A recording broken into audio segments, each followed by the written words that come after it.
আসসালামু আলাইকুম। আমি মোহাম্মদ সেলিমউদ্দিন নয়া টেস্ট রাজবাড়ির পক্ষ থেকে আপনাদের সবাইকে জানাচ্ছি অভিনন্দন। প্রাণী সম্পদ ও ডেইরি উন্নয়ন প্রকল্প এলডিডিপি এর আর্থিক সহযোগিতায় আমি যে উন্নত প্রযুক্তির যে মিষ্টি তৈরির মেশিন পেয়েছি, এইটার ঘন্টায় উৎপাদন ক্ষমতা ৬,০০০ পিস।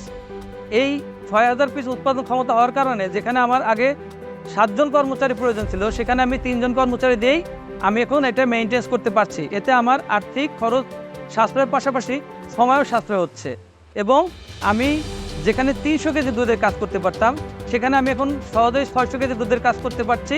এবং প্রাণী সম্পদ ও ডেইরি উন্নয়ন প্রকল্প এলডিডিপি এর যদি সহযোগিতা অব্যাহত থাকে, সারা বাংলাদেশব্যাপী এই দুগ্ধ উৎপাদন ক্ষমতা আমি বৃদ্ধির পাশাপাশি বিপণনও করতে পারবো। এর জন্য আমি প্রাণী সম্পদ ও ডেইরি উন্নয়ন প্রকল্পকে ধন্যবাদ জানাই এবং যারা আমার এই বক্তব্য শুনছে সবাইকে আমার পক্ষ থেকে ধন্যবাদ জানাচ্ছি।